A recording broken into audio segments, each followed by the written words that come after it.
Hey, Guinan. Can I get you something? No, I'm good, thanks. I'm waiting for Steve. We've got a show to do. Ah, there he is now. Hello, and welcome to Star Trek Discovery Mission Report. I'm Josh. I'm Steve. So, Steve, you're joining us via hologram, correct? That's correct. We're utilizing our superior technology for this episode, I think. Yeah, well, Pike doesn't like that, the hologram tech. So we've gotten that in like 2 episodes now of him. That's right. Basically blaming it on why the Enterprise went down. Is that right? I don't know if you recall that. Yes. Yeah. That's cool. Yeah, I think they've overdone it with the hologram references. I did enjoy him in number 1, which we'll get into, of course.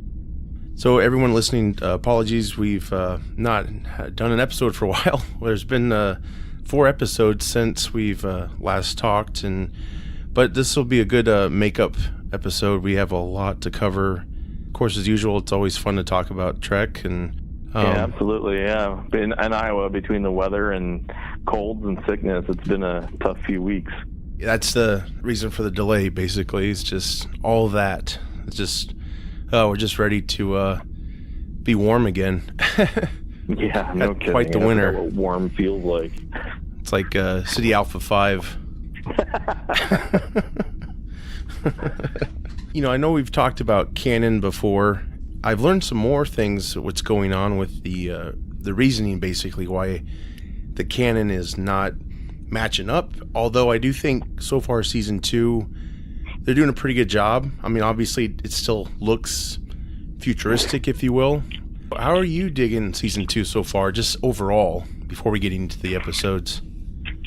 Yeah, I think to summarize it, I think it's a lot of fun. Obviously, they have done a lot of course correction on the grimness factor.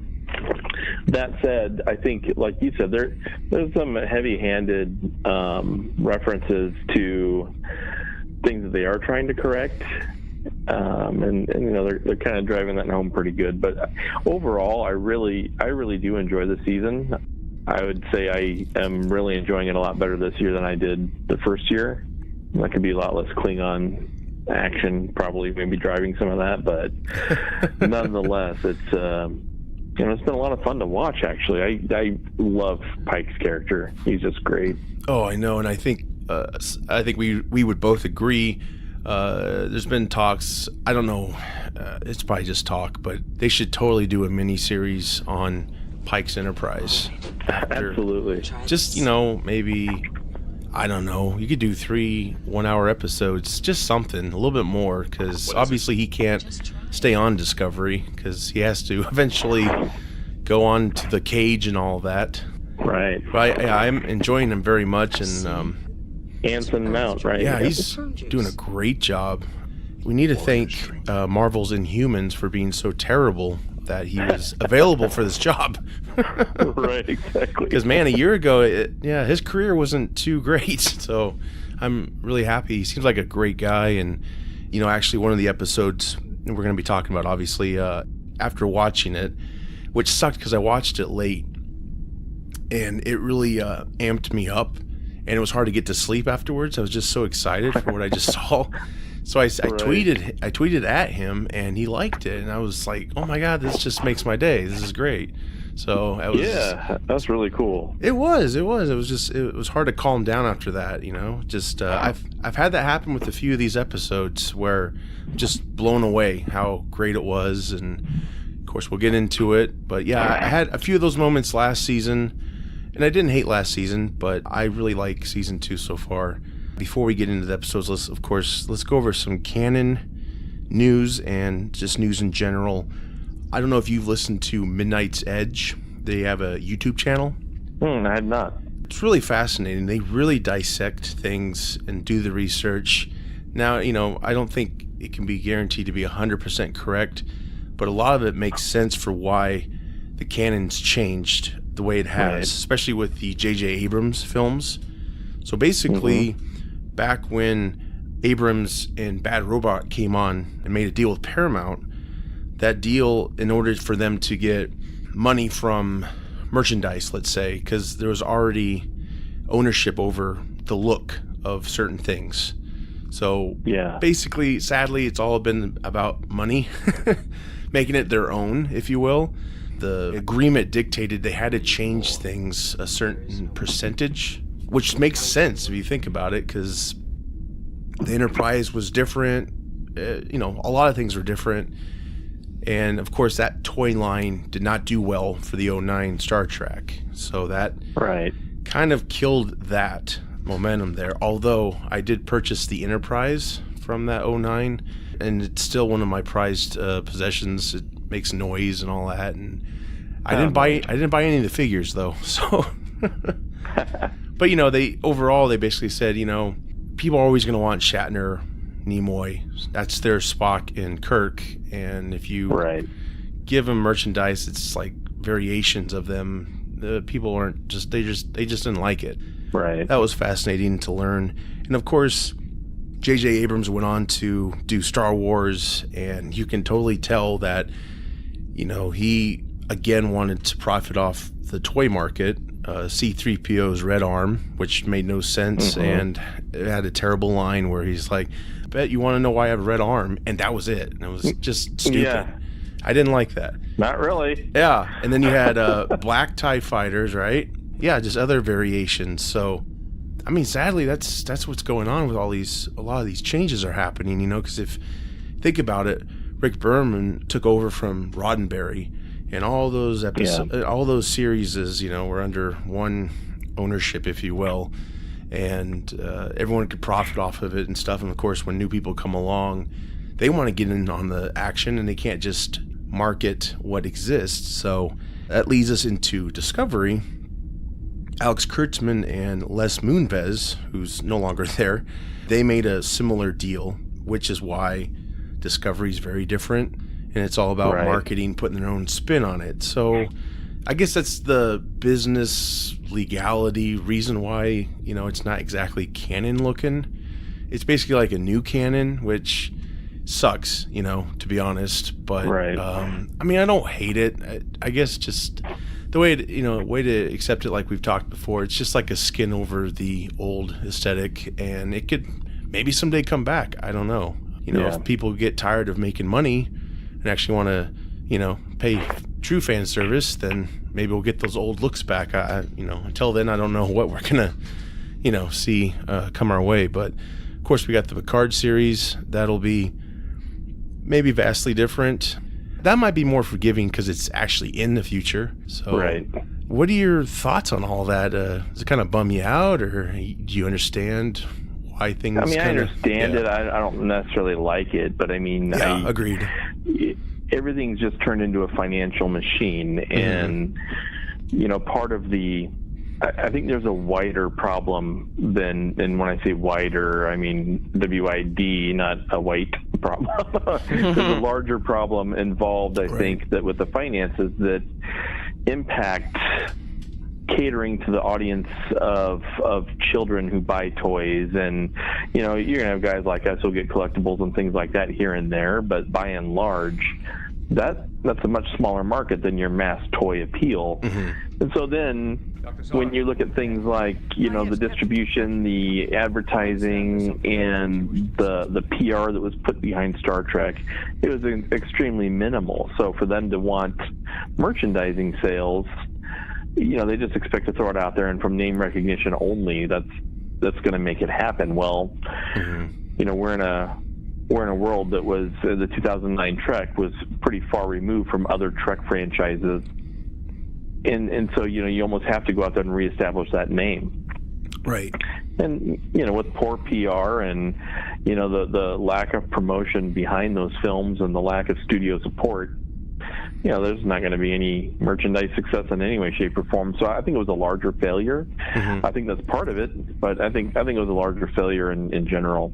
I agree. And of course, Star Trek 4 looks to be canceled now. It was canceled twice so far. Of course, they announced it right before Beyond came out in efforts to really get people to go out and see Beyond, which I think was a great film, and I believe you did too, correct? Yeah, absolutely. I love that film. It was a love letter to the fans. I really believe that. They said that they were going to bring back Chris Hemsworth, and he played Kirk's father for, was it like 10, 15 minutes at the beginning of 2009? Before he was huge, of course. So he's a big name now. So, he was going to come back on, and the rest of the cast as well. And then they had initial contracts for the fourth film, and it included sign-on bonuses. And then when Beyond flopped, 4 was off the table, of course. And then when 4 got resurrected again, the budget was lower, and there was no sign-on bonus. So both those Chris's walked away, of course, Chris Hemsworth and Pine, and probably Zachary Quinto. Paramount tried to move forward anyway with a lower budget. They assigned a female director, would have been Star Trek's first female director with a motion picture. It was S.J. Clarkson. And she ended up leaving to go pursue a Game of Thrones prequel series that officially shelved Star Trek 4. I know. I hate to be bittersweet on that one. Yeah, right. Yeah, I don't know. I mean, they had 3 pretty good films. Into Darkness bothers me a lot. I liked some of it, of course, but I just didn't like the whole how they handled Khan. That was just kind of silly to me. And what did you think of Into Darkness? Were you a fan of that one? I thought it was the weakest of the 3. Yeah, I agree. But I also did not enjoy it. I mean, I don't know. I don't know if I'm just super easy to please, or I just want to like things more because of all the people that automatically want to hate everything. Yeah. But I mean, I just saw it the other night and actually thought, this wasn't as bad as people give it credit for, or lack of credit. Yeah, it's not Star Trek 5. Right, exactly. Yeah. The Khan thing bothered me, but there's a great prequel comic. It explains why Khan looks different. They basically just altered his look so no one could point out, like, hey, that's the dude from 96, Yeah. But yeah, I agree. That's probably the weaker of the 3. Who knows? Maybe, some of the cast are still optimistic. Maybe we'll get a 4 after all. But the good news is, Steve, is Quentin Tarantino's Trek is still go. Oh, that's just awesome. I'm so excited for that. Well, of course, I'm dead before it happens. Of course, it's rumored to be rated R, given it's Tarantino, right? Right. But, what I've thought lately, like, if it's tasteful with the language, kind of like Titans was Doom Patrol. I don't know if you've seen the new Doom Patrol yet on I have, yeah. DC Universe. In Star Trek Disco, they've kind of played around with the F word and stuff. I don't know. It doesn't bother me. It's just excessive violence and stylization, I think, is the concern I have. I'm not going to say it's going to be horrible before something comes out because I don't like it when that happens. But right. I think that's just a legitimate concern. Yeah. And when I see someone holding a, phaser sideways, I'm just going to probably walk out. Oh, that'd be a great T-shirt, though. Come on. Oh, my God. I just saw this. It would be so perfect if he did a Khan, the Rise of Khan or something. That would be totally up his alley. And if you think about it, how I'm sure Khan was extremely violent, trying to take over the world, or a Klingon movie. It's obviously not going to be just Klingon-centric, but right. Just trying to think of like what he could do that would, or like with the Borg or something. I don't know.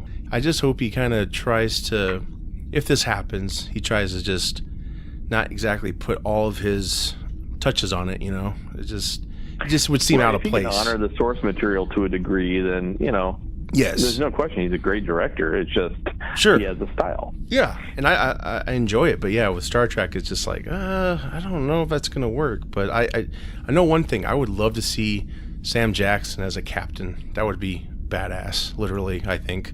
I think it would too. It's just weird handing him the keys to Star Trek. It's like saying, hey, George Lucas, will you direct the Freddy Krueger films in the future for us, please? It's just something, it's just weird. Meet Freddy's friend, Fluffy. He's going to be his sidekick. This is Fluffy Krueger. Yeah. Oh my God, that'd be terrible. Yeah, I know it. I'm so happy we're getting all this new Trek. It just frustrates me that, I think a lot of fans could just see the right path it should be on and how we should handle it. And the formula is not difficult. Not. You don't have to put some weird, crazy-ass, unique stamp on it for it to work. Yeah, it's like they want to change it, you know. They've been accused of changing it to be like Star Wars before, because Abrams and company, that's pretty much what they liked over, you know, Trek.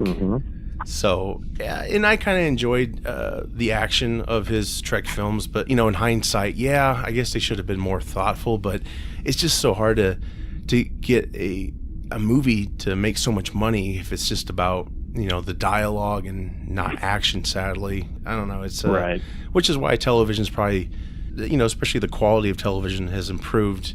Discovery, you know, it's pretty much movie quality. TV's no longer the stepping stone to movies. It's you know, it's turned into a legitimate delivery vehicle. If you look at the latest Oscars, Roma, I believe that's the film, was put out by Netflix, got some Oscars. You know, that's game changing right there. So yeah, that's probably what the future's going to be. Just that marriage, you know, that perfect marriage there. Yeah, that's the first Oscars I've watched in years. Yeah, it actually was pretty damn good, I thought. Yeah. They'd probably never have a host again. So yeah, no kidding. But looks like the Bad Robot deal will end with Paramount in 2020. Expect some changes. Yeah, which is probably when Tarantino's coming in. Hopefully he's not going to be the Kevin Feige of Trek. It's going to take a really dark turn. But we'll see. You know, he keeps saying he wants to make certain number of films, so I don't even know if he'll end up directing this film, if he would want to count that as one of his films, you know. Right. He might just end up producing it. I'd feel better about him just producing it. A lot of language wouldn't be there, so yeah, I could totally see that. It's not that. Yeah, well, that's part of it, I guess. But I mean, the other side of it is there's additional creative vision that, you know, might not dilute it in some way. Mm-hmm. Yeah, I agree. I don't know. I just can't see him directing. I just can't, just because that would go against his rule, and I don't think he'd want to do something more original, maybe. But yeah, I could totally franchise. Yeah, I could totally see this be like the second reign of his career. Maybe he's a big producer and writer. So I'm all for that. I think that'd be great. Definitely. Before we get into Discovery, one last news piece here. We're getting a kid-focused cartoon, Star Trek, on Nickelodeon. That's being developed right now. This is the first I've heard of that. It's not the other one, the Lower Decks, so they'll actually have two animated shows, but this one on Nickelodeon will be kid-friendly. So it might really be like what it was, the 70s cartoon of Star Trek, because I think that was kid-friendly too, wasn't it? And insanely underrated. Yeah, they got most of the voices back. Good. Yeah, man, they should get that on Blu-ray if they haven't already. That'd be awesome. I've been watching the TNG comparisons of the Blu-ray transfers, you know? Yeah. And they're just breathtaking. And then you find out that the DS9 and Voyager and Enterprise, they haven't gotten that treatment yet. And that just like surprises me. Yeah, when they do, I might start buying the series. Yeah, because you can get all the TNG series right now for a reasonable price, and it's just like in a nice little box, and yeah, it's beautiful. So will the animated series be focusing on a particular ship, crew, or timeline? That's a great question. I think it's still too early to call. You know, it's just the beginnings, but they did announce it. So, I mean, there's your toy line right there. Honestly, that would be pretty damn cool. Yeah, I think. Right? Yeah, I really would like them to have more toy presence than they've had in a long time. You know, growing up with the TNG figures, and then they went back and did the original series, Playmates, you know. Right. That was a great time, and I loved collecting those. And what's nice is you can still go to, like, you know, around here you can go to Jay's and find them easily and just relive the past. And I hope they get to that point again, you know. It's just after 2009, it's been kind of dead. You know, they haven't really had too much. I know, sadly. Now we're going to get into Discovery, of course. We got 4 episodes to cover. First off, major announcement. They've been renewed for season 3. That just came through yesterday or today, I believe. So that's fantastic. Phenomenal. Yeah, there was worries that they weren't going to get another season. Of course, you still had Picard coming, so it would have sucked, but it wouldn't have been like the end feeling, you know, because there's so much more coming. Right, exactly. They're going to have an additional showrunner to assist Alex Kurtzman. and she's writer Michelle Paradise. She came in season 2 in the middle, and she has a vast knowledge of Star Trek, and she's created the show X's and O's, and she's written for Heart of Dixie, and I think she produced the originals. I'm not too familiar with all those shows. My wife loves Heart of Dixie, so hopefully it won't be a rom-com of a season 3. I don't know. Yeah, no kidding. Yeah, that's very exciting. That'll assist Kurtzman, and so, I think it'll probably just get better and better. Kurtzman actually, he didn't come on board until I think episode 6 of this season fully as a showrunner. So they still had the old showrunners in the first few episodes. So yeah, it's going to be interesting to see the shift in direction there. Overall, this season's been pretty damn good. And yeah, we've had the Red Angel, which is the big arc that we're building towards. And my only fear is it's not going to be satisfying what the end result is, the reveal of this, whoever it is. It clearly, judging by the recent episode, is a humanoid in some kind of suit. What are you thinking the Red Angel could be? Just guessing. Is there anything hit your... I don't know. That's a great question. I was starting to think about that the other day, and I'm like, are they trying to build this up so this is someone that we may know? They're talking about time travel. Mm-hmm.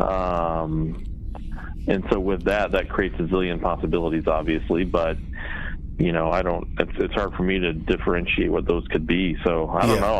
I'm hesitant to poke a guess at it in case it's just not anybody we know.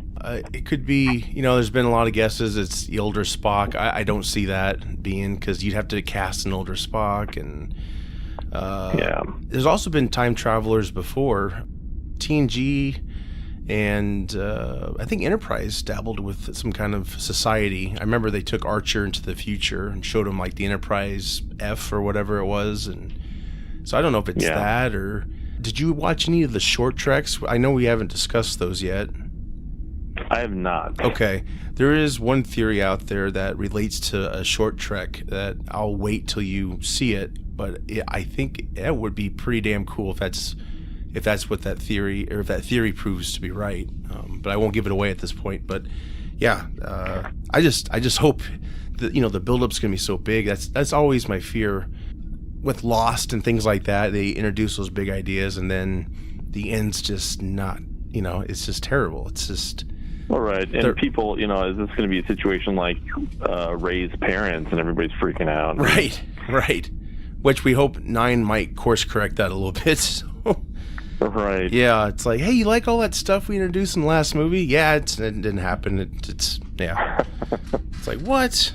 Yeah, let's get into these 4 episodes, and of course, by the time this comes out, we will be behind again, but we'll catch back up just like we're doing now. Sooner. We'll do it. We'll do it again. Lots sooner. Yes, this snow will melt and colds will go away. So, right. Let's get into the first episode to cover Point of Light. This focuses on Tyler and L'Rell. They're back on Kronos, and she's leading. Yes. Yeah, I thought if they don't dive too much further into the Klingon stuff for the rest of the season even, I thought that was a nice end cap to what we saw in season 1. Yes. Yeah, it's cool to see Tyler back in a way. We've seen his presence in later episodes. But I thought it was an interesting addition with, the whole child thing and the way they kind of played that in the introduction of this was the Section 31 introduction, was it not? Yep, it was actually. Yeah, so I mean, it was. I thought there were some cool things that happened in the episode, and anytime Giorgio's on screen, she just steals the scenery. Yeah, it's really fascinating what they did with that character, and of course Michelle Yeoh to get the opportunity to play 2 versions of the same character. It's really cool. Just awesome. It is, and it was weird that. L'Rell, I mean, we knew Tyler went with L'Rell at the end of season 1, but she actually had him be torchbearer still. And of course, all the Klingons were not digging that, which I totally get it because he's freaking human, looking at least. Of course, the baby reveal, Vok and L'Rell had a child, and it's albino, just like Vok was. And I haven't looked too much into it, but apparently there is a albino Klingon featured on DS9, and a lot of people are thinking that might be the same. It might be a connection, basically. Huh. That would be interesting. I wish I would have done more research on that, but yeah. I didn't even think about that. Could just be something we're reading into too much, but I think that's kind of a cool connection. Who knows? Emperor Jojo, she's now Section 31 agent, and that's a deleted scene from season 1, which you can find online, but it's basically just her getting recruited. So she, she saves Laurel and Tyler. That was pretty badass. She had that Klingon cloak thing. It was like a holographic projection. So she was blending in the whole time in that episode. I have to go back and watch it again because I'm pretty sure you can see her, at least that Klingon version of her, around. So she was there the whole time. That's pretty cool. We get introduced to Section 31. It has the nacelles like Voyager. Did you notice that? Yes, I did. That was sweet. Yeah, what'd you think of the ship overall? I thought it was awesome. I don't know. I just really enjoyed all the design on Discovery. And I liked them both seasons, last year and this year. I really like the new updates, and it's just been, I don't know, it's been pretty sweet. Yeah, I'm happy they brought the D7, or they're bringing the D7, the authentic, design we all know, and they introduced it in a way to say it's a ship that will unite the Empire, basically. So it's like a symbol of unification, if you will. And of course, Klingons have hair now. Did you like that kind of reasoning why they have hair now? Again, this was one of those things where I felt like, I don't know that they needed to go that far explaining it. I get it. It's like, dude, we get it. They can grow hair. That's fine. Yeah. I wouldn't mind more Klingons coming on. I don't like the look still. I know the main dude with the long hair and the beard who challenged them, who was the father of Cole. That's the Klingon that took over Vox's ship in the season 1. He had that war paint on, that tracking device war paint. He looked pretty cool, but a lot of those Klingons, those heads are just freaking distracting. It's like an alien. I'm talking Ridley Scott alien looking. Right. It's like Klingons with elephantitis. You know what I mean? That's what I get from that. Yeah, it's like they're getting closer, but it's like I would be totally fine if they just wean it back, continually until we get what we like, what worked. It didn't really need to be changed. That just seems so ridiculous. You might as well just make a whole new species, not Klingons, just make something else. Agreed. So hopefully I don't need an explanation because, Klingons have changed their looks before.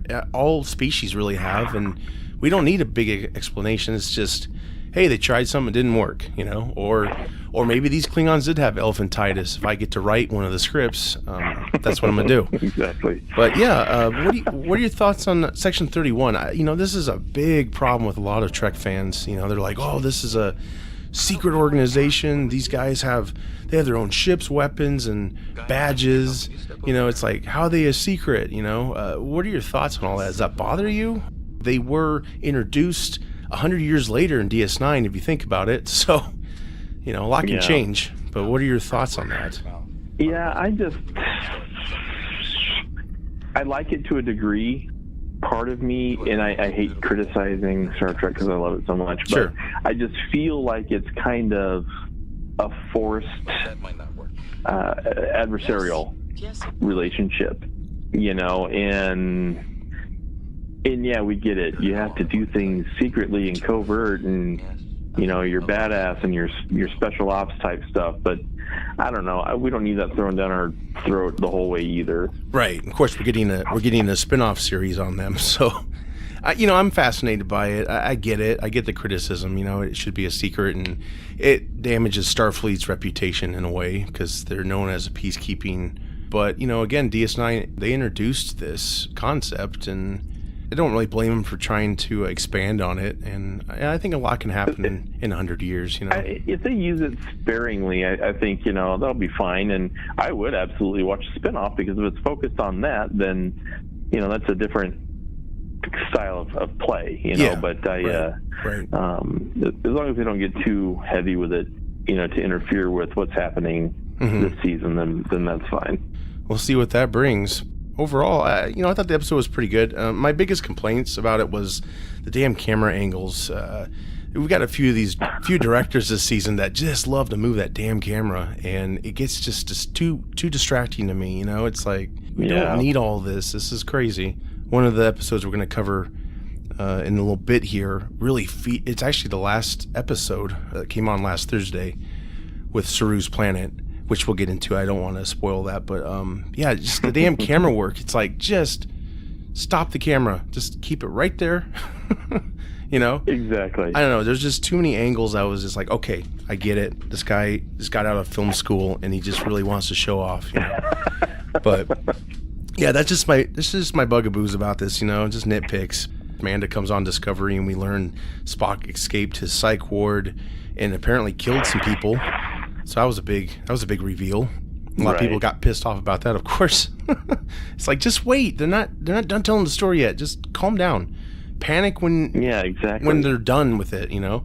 If it turns out Spock's a serial killer, I totally get to be pissed about that, but something tells me he didn't really do it. Something. I don't know. Right. Nobody wants a twist anymore, you know. Yeah, I know. It's like, this is ridiculous. Handed the entire plate. Yeah, it's ridiculous.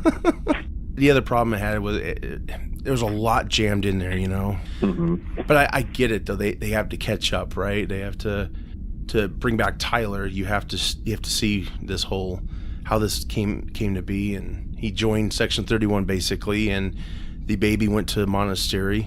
I think that's right, isn't it? They dropped it off in a planet where it's gonna learn kung fu and be a badass and stuff. It's going to stop criminals in Gotham City, right? Ra's al Ghul, he dropped him off there. Right, yeah. Whoops. Overall, yeah, pretty decent episode. Not the best in my opinion, but I definitely enjoyed some other ones we've had. The next episode, they come across the spear, of course. We get the return of Jet Reno, who's played by Tig Notaro, funny comedian. And Saru, he's featured in this. He's the spear basically is a large dying mass that takes them out of warp Discovery. They're trying to track Spock's shuttle, I believe. Did something very unique that hasn't been done before, and I thought it was really creative. It screwed up the universal translator.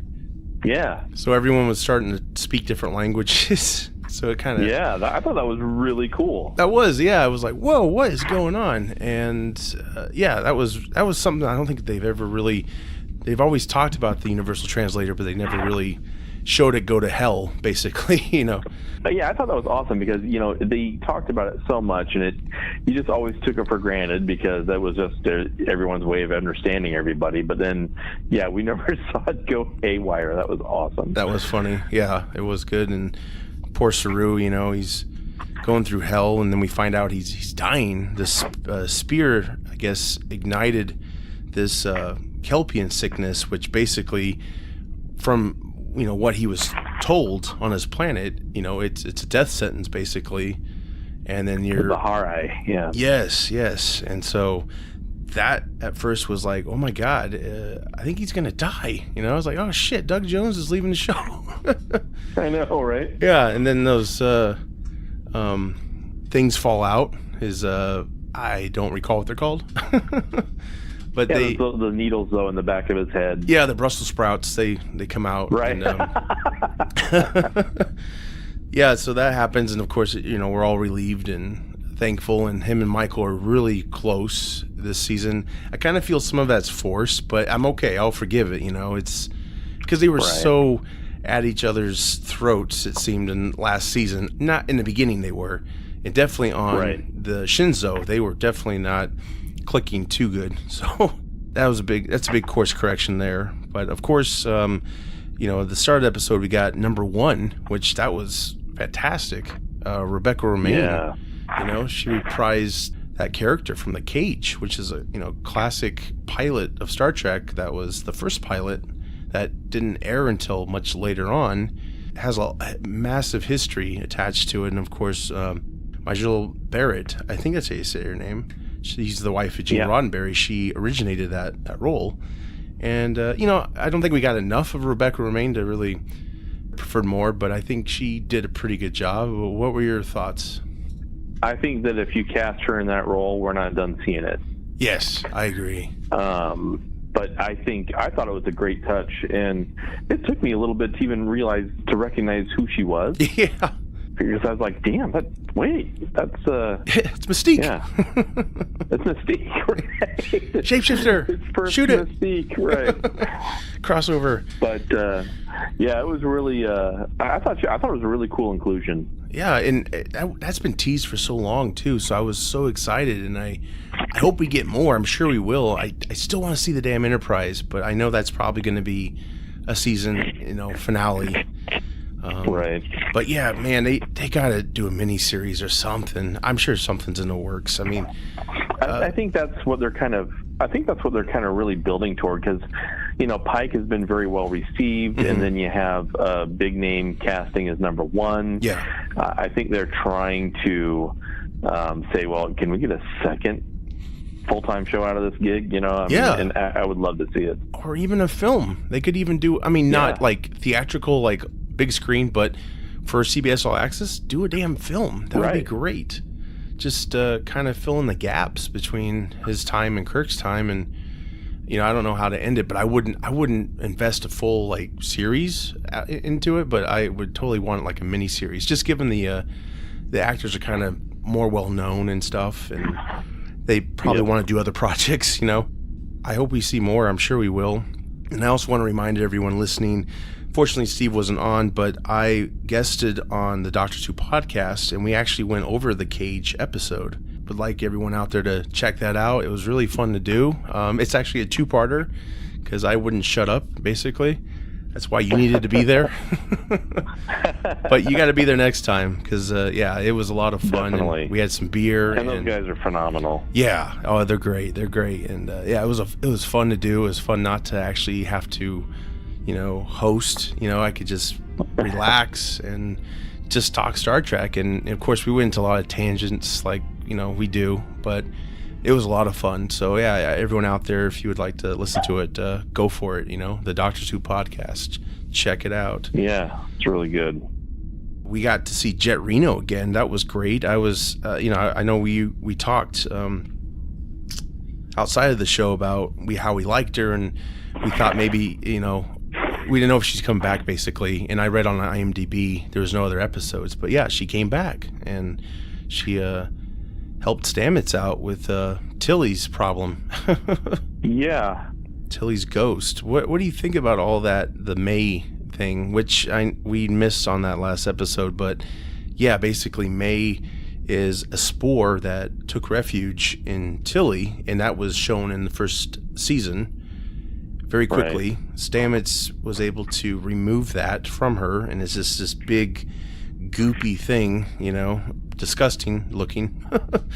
But exactly, basically wanted to relate to Tilly and grab one of her memories and help her, like what the next episode, of course, gets us into.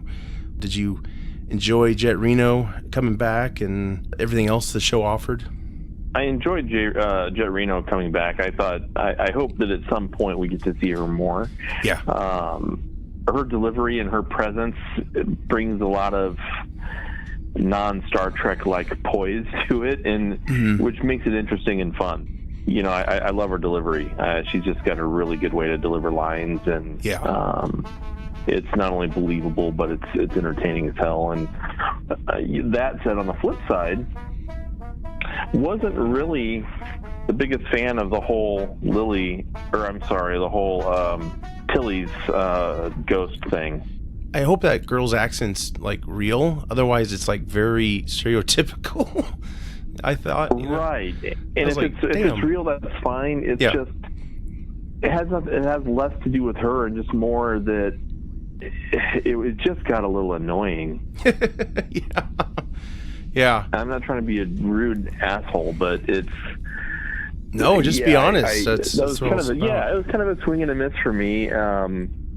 Again, didn't hate it. I just didn't like it. Yeah. Yeah. I think Jet Reno was pretty much the highlight of that show, just her interaction. Totally. And, Yeah. you know, she's an engineer, and I think I could see her coming on Discovery, you know, full time.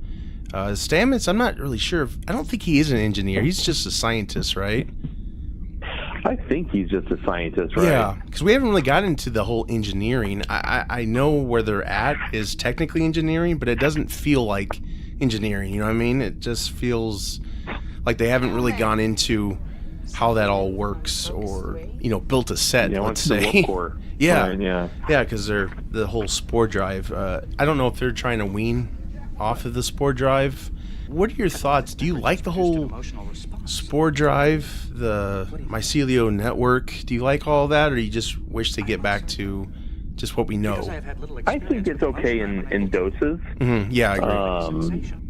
It's cool as hell watching the ship jump. You know, I mean, I think that's a fun thing, and I like the ability that it has to be able to, you know, travel insane distances, and that's. I think it opens up a lot of cool storylines. I think the network piece of it, you know, there's only so much weed someone can smoke before you really just need to back off a little bit and maybe shelve that story for a little while. But yeah, so I don't know. I mean, I do like the jumps. I like that a lot. But you know, we saw a little bit more with the network later on, and it was, yeah, that's goofy. Yeah. It's just kind of like an abstract like way to travel, and you know, you wonder, well, we never hear of this in the future. And the other explanation is, well, it's a science vessel, and it does end the designation, the number ID ends in 31. Mm-hmm. So a lot of people have speculated this is actually a Section 31 ship. So that would make some sense why it has advanced tech and all of that. I mean, the episode was all right. Yeah, Jet Reno was the highlight, basically. Number 1 was the highlight. The whole spear thing was kind of cool, how, you know, it was dying, and it just really desperately wanted to just share what it knows. And so I thought that was very Star Trek-ish, you know. Kind of reminded me of V'ger in a way, except it wasn't really threatening. It was just kind of, it appeared it was trying to put a virus into the system, but it really wasn't. It just wanted to communicate, and so they got vast knowledge before it basically exploded, and it pushed Discovery back enough so it wouldn't get damaged. The next episode is what I really, really enjoyed, which was the Saints of Imperfection. This is when, you know, they go to rescue Tilly, because at the end of the last episode, she disappears into that cocoon-like thing. What May is goop thing. It kind of just absorbs her, and they of course open it up, and she's not in there. So they figure out that it's like there's no sign of like any minerals in it that's human. So they think Tilly's still alive, and that it was really like a transport vessel.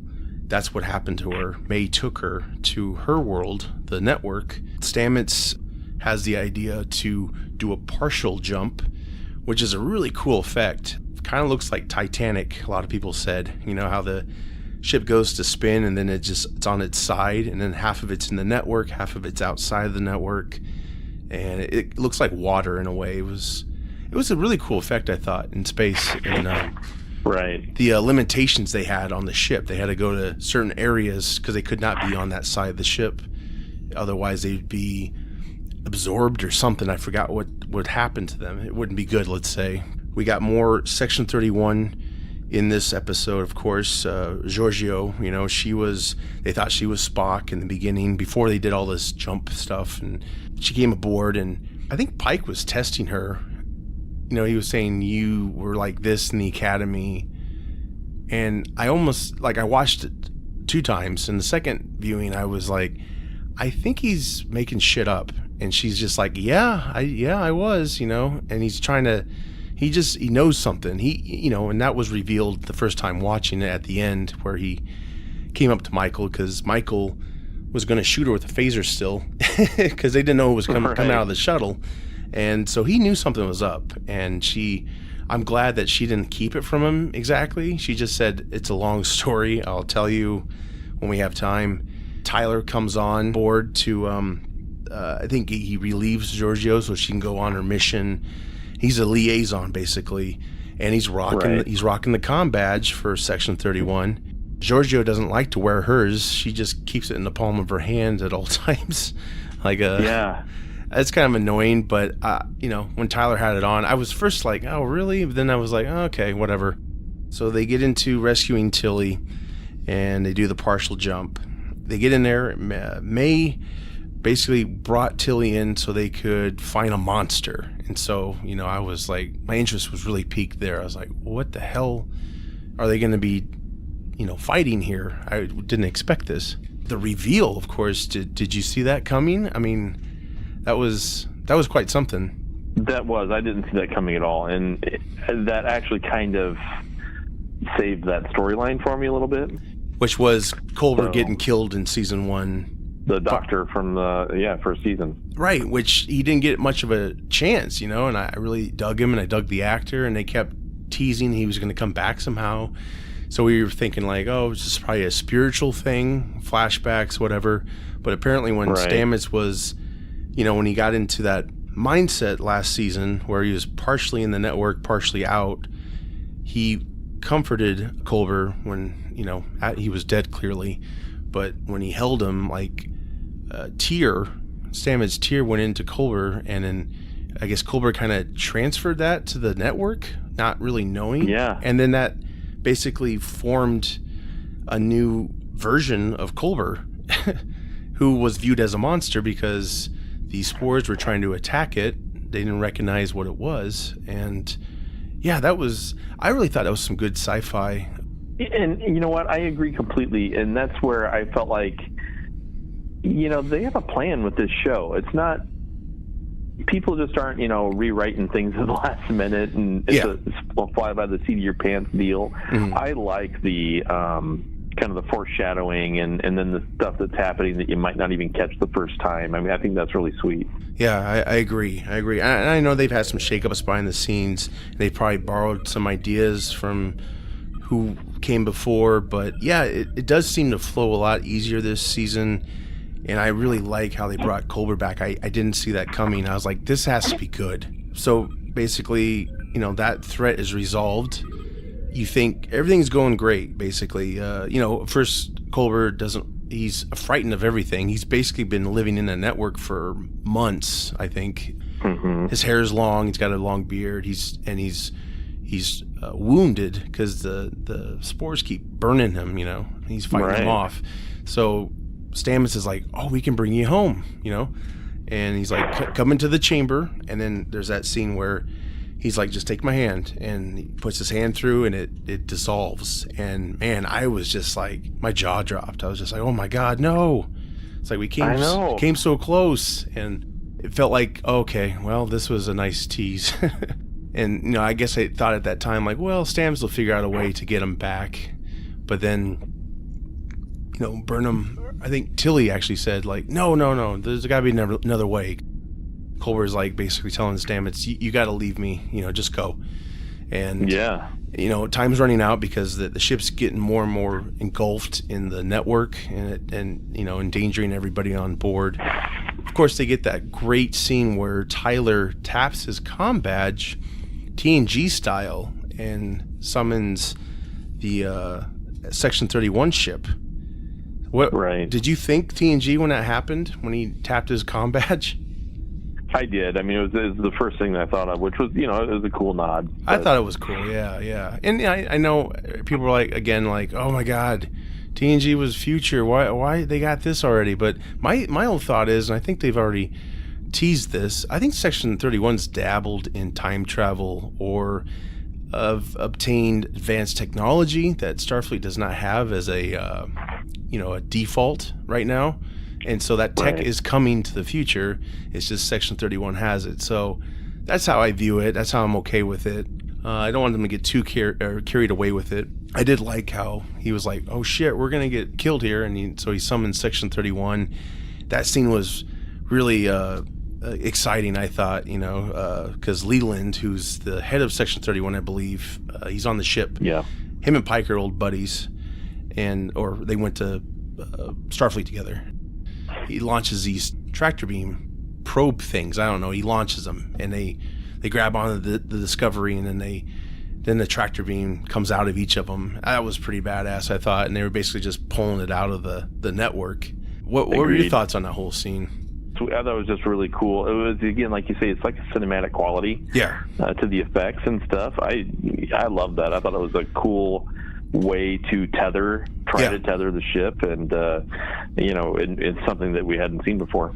Yeah, and it also had a cloak of an asteroid or something over it, when Tyler called it, and then it came out of that cloak, and then there was the ship, and I thought that was pretty cool. It was basically there the whole time, just keeping an eye. Did not enjoy, but yeah, right. Yeah, Pike had a lot to say about all of that stuff. But, he did. Yeah, I just Rightfully so. Yeah, I just like when Leland came on screen. He's like firing in 3, 2, 1. And it was just like, oh my god, this is so cool. It's just kind of just had everything in it. And this was the episode that just blew me away. And this is the one I tweeted Instant Mount about. I was just really excited for the whole reveal. And of course, they talked May into taking Culber because he had human DNA, putting him into the cocoon thing that brought Tilly there, and basically reconfiguring him in his own world, or the world outside the network, let's say. So that was cool. Reconstituting him almost. Yeah. I will see you again. Stamets said that to Culber when they left, and May, of course. There was a nice scene with May and Tilly, how they're like, we really are best friends, and May's like, I don't want to be alone. I think that's what she was saying, or she enjoyed living through Tilly, basically. And so Tilly said, we'll see each other again. And they had that nice pinky swear moment, which was established at the beginning of the episode. I thought that was a cool callback, just felt like a real good episode, beginning to end. Just everything was right there, and it really got me excited, and to me, that's what Star Trek's all about. Yeah, exactly. I thought the sci-fi was great. And of course, Giorgio got to show her new side, if you will. Leland wanted to abandon or just pull Discovery out when they didn't want to be yet, because they wanted to get Stamets and Tilly and Burnham back. And so basically, Giorgio blackmailed Leland. Apparently, he killed somebody he wasn't supposed to, I guess. And he's like, all right, give him some more time.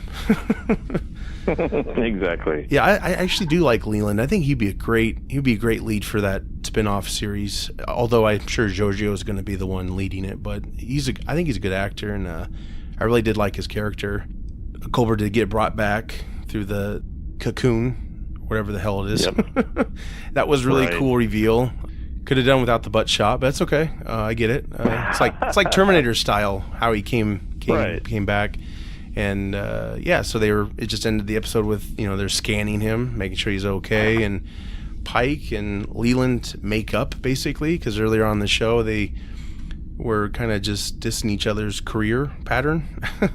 And Admiral Cornwell made an appearance, basically told him to get along, and Pike might not like 31, but they are necessary, and all this other stuff. So that was I thought it was a really solid episode. It got me really excited, and I've had a few of those moments this season, which is great. And I enjoyed the first season. I enjoy all the episodes. I really do. I just thought the direction, everything was just great in this episode. It's my favorite of the season so far. I don't know if you agree, or if there's another episode you liked better.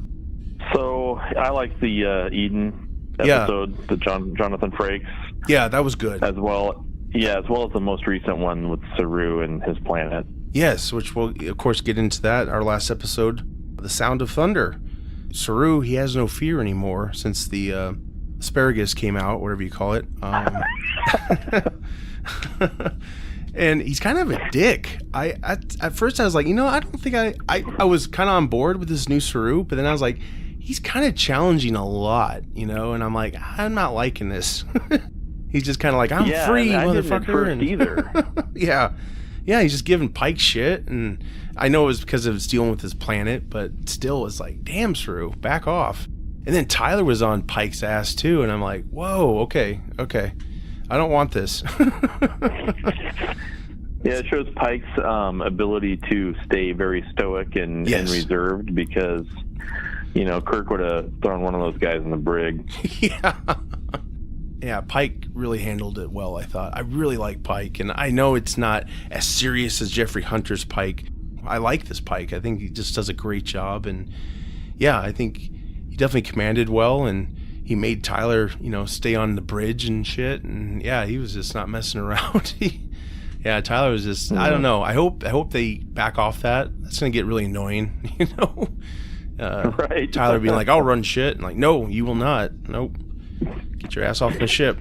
Saru, yeah, that was, he was passionate, he was, his planet, basically, he could never go back to it. That was the deal. He contacted Starfleet, and spoiler, that is one of the short treks. So yeah, you should definitely check those out. We'll have to maybe talk about those next time before we get into the latest episodes. We get to go back to his planet. Apparently one of the signal brings in there, right? Yeah, they get it. That's why they're there. So that's the only reason why he was able to come back, because it dealt with this big mission, this mystery. And there was a planetary threat, basically. They visited his sister. She thought he was dead. And, he tried to tell her the truth. Like, hey, we were told this is all wrong. We don't die. We actually evolve and not fear anything. Right. And so this other being from their world basically kills them. I think that's how it usually goes down. They sacrifice themselves to it. They have these weird structures like around the planet, and pylons they call them. Yep. Yeah. What were your thoughts on that whole concept? I thought it was number one, their technology versus what Saru's race has is just obviously all you think of is that they're dark and sinister, and and so when we had the reveal, that was very interesting. But it was I thought it was an interesting way to just show a complete domination of a race. It really made the oh boy, what are they called? The Barus? I don't know. I think it's the Baul. It makes them seem very foreboding and very intimidating. But this is when Saru and Burnham beam down.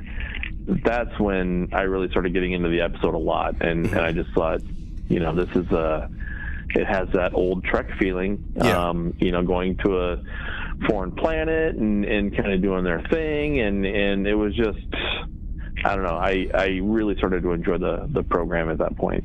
Saru's basically talking back to that race, and they're not having it. They threaten the Discovery, and Saru gets back down. Basically, they want Saru. That's the deal, I guess. They want Saru, and so they intercept Saru. I think he was trying to. He went to go beam down to the planet, and Burnham was almost ready to phase him, and she let him go. So he played the sibling card. Yes, he did, which is understandable because she's all alone, and he's so desperate to tell his whole species the truth, and they were all lied to, and there's more to their life. It doesn't end here, and so while they're in that vessel of the enemy, kills them, eats them. I don't know what they do, but turns out that this enemy concocted this plan to keep them from what their ancestors did to them. Keep them from evolving, basically, past the Bahari, or Bahari, or whatever they call it. Yeah, because they used to kill them. They used to be, So I understand the fear there, and I think Discovery, they tried to make a deal saying, hey, we want to help you, let's just all get along here, and it didn't want really any part. And so Saru had Discovery send a signal that spear sent to the whole planet, and so his whole species basically went through that sickness, and they all evolved. At first when that happened, I thought, oh no, maybe he was wrong and they actually all end up dying. That would have been really dark. Yeah, exactly. He was the exception. And so what'd you think about the whole plan and how they did that? I thought it was awesome. So one thing that I didn't like was the Baul's I had to turn on the caption to understand what the hell they were saying. Yeah. That was a little hard to stomach. The look of them, too, was creepy. Yeah. The look was amazing. Yeah, it was. It was really terrifying. Yeah, that was really awesome. Props to the whoever designed that creature. That was pretty sweet. But, yeah, it looked like the creature out of the goo that killed Tasha Yar, and consumed Riker. Yeah, that's what I thought when it was emerging. What were your thoughts on the whole episode? Was it one of your favorites, or? It turned out to be one of my favorites, even though I still have some nitpicks with it. Number one, I'm just a huge Saru fan, so I mean, getting to see him, play various emotional sides of him in that episode was just a lot of fun. The Red Angel, we got to see the Red Angel a lot closer. And so the question I have going out of the episode is why did the Red Angel have the humans intervene before and actually have the solutions to the problem, but then this time the Red Angel basically helped solve the problem, intervened a lot more than he had in the past.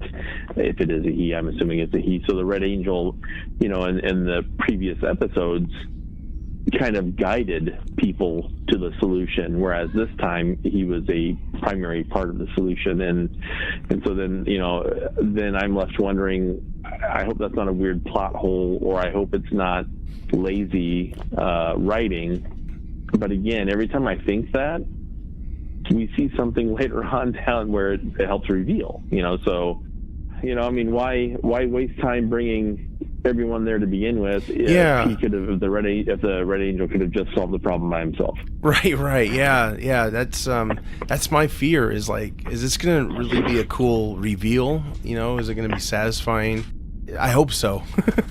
Yeah. We definitely are getting closer to what it is. Apparently it's always been in Spock's life. He had visions of it as a child, and so it'd be really interesting to see what this thing is. Maybe it's Benjamin Sisko. Yeah. He came out of the wormhole. And that'd be sweet. Mr. Cosmic they brought Boy Avery Brooks back. End, so, yeah. Oh man, I don't know if you can bring him back in any type of form. He's kind of out there anymore. So. But yeah, someone photoshopped Janeway's face on it. So, and also, of course, Culber, he's still getting looked over, and they're still trying to figure out, how he's feeling, and he's still adapting, basically. Something's wrong. Everyone's, I think, a little too quick to make him feel like everything's normal and fine again, but the dude's going to have some insane PTSD for a long time. Hopefully it doesn't end like you think it will, where, they just... he just dies again. I hope or that something happen. Bad. I mean, let him go through these motions, and then get a little bit back more towards the status quo. I mean, him and Stamets, I thought they have a great chemistry and interesting dynamic, and I'd hate for that to be lost. Yeah, I agree. And I was thinking, well, he's been reminded how he wanted to be a healer. That's why he became a doctor, and I kind of made me think, what if he's a Red Angel? He's trying to heal. Yeah, that'd be interesting. I don't know. It's gonna. Oh man, I just get nervous. Because it's like, this is such a big thing, and is it gonna pay off? That's the fear. Right. But so far, so Maybe good. Maybe his raised parents are the Red Angel. I don't know. Yeah, it's Harrison Ford. He's back. So he'll die then at the end. I got it. Yeah. Or it's my Luke. That's my Luke. It's my Luke. He ruined my whole childhood. We're caught up now, of course, and this is recorded on a Thursday, February 28th. We're going to have a new episode out tonight, which we'll have to cover next time. We will be back sooner, and I'm loving it. I'm looking forward to every week, and of course you can watch it anytime once it drops. Yeah. I usually catch it the day it comes out. I really can't wait, even if I'm up late and I'm like, I shouldn't. I end up watching it. Yeah, I've caught them all pretty regularly. This was the last episode that I saw just yesterday, so I mean, it took me a few days to be able to catch, but it's funny, with television in general, primetime television, like I couldn't tell you what time anything's on anymore, but I know every Thursday they're going to drop a new episode of Discovery, and so I'm there. Yeah, definitely. Yeah, I'm enjoying it, and yeah. So, any closing thoughts before we go? No, I just remember I read online a theory of Prime Lorca being the Red Angel. Oh, that would be crazy. Wow. From the Prime universe. So yeah, I mean that would be crazy. Yeah, they said he's dead, but there's enough leeway, and it was kind of vague. So, they had a few other theories out there. Future Spock, future Burnham, future Pike. They seemed a little bit more out there. Yeah. But the Prime Lorca theory could be interesting. But then again, though, too, why is Spock that delivery vehicle? Yeah, there's a lot of mystery to solve. Yeah. There's a lot of mystery to solve. So, I mean, while I think Prime Lorca would be a cool thing, it just, why? What's the motivation behind using Spock back in the past? So, I don't know. Maybe it's Cybok. So lot to figure out. Yeah. It's Cybok. Oh, God. We did it. Yeah. Oh, finally, they made Cybok relevant. They should bring him in. I don't know how they can do it, but man, that's just an opportunity. But it's tough. Who the hell is going to be it? And are you? I picture Cybok and Jar Jar Binks in a cross universe situation. Oh gosh, they took over a village or something. Right. Oh God, yeah, that's a movie we don't need, and William Shatner will direct. Yeah, yikes. There's been a lot of complaints about Burnham herself. Like, she's perfect. She's too perfect. Kind of made the series around her in a way. To be a centralized character. Do you agree with that? Do you think that they should wean off of her and make her kind of just kind of like what Orange Is the New Black did? It started out with a main character, and then this just kind of started following other characters. What are your thoughts on all that? It became more of an ensemble. Mm-hmm. I like the ensemble piece. I like that she's the central focus, but it's not just all about her like it was in the first season for the most part. Yeah. I have no problem with that. As far as her being too perfect, I don't know. They really ran her through the ringer. I mean, That's true. Let her have some success and build her back up. And, there's only so much of beating the crap out of one character that I want to see. And that's all they did last season. So, I mean, I have no problem with her kind of getting a rebound, if you will. It'll be interesting to see what season 3 brings. Of course, what the rest of the season will bring before we get there. A lot of fun, great to talk about. I'm excited we finally got together and did it. Sorry for anyone who likes the show, and we've been a little out. We're back, so you got a good hour and change of more content. So put that in your pipe and smoke it. Yeah, with that said, we'll be back, of course. Everyone out there, live long and prosper. I'm Josh. I'm Steve. 2 to beam up.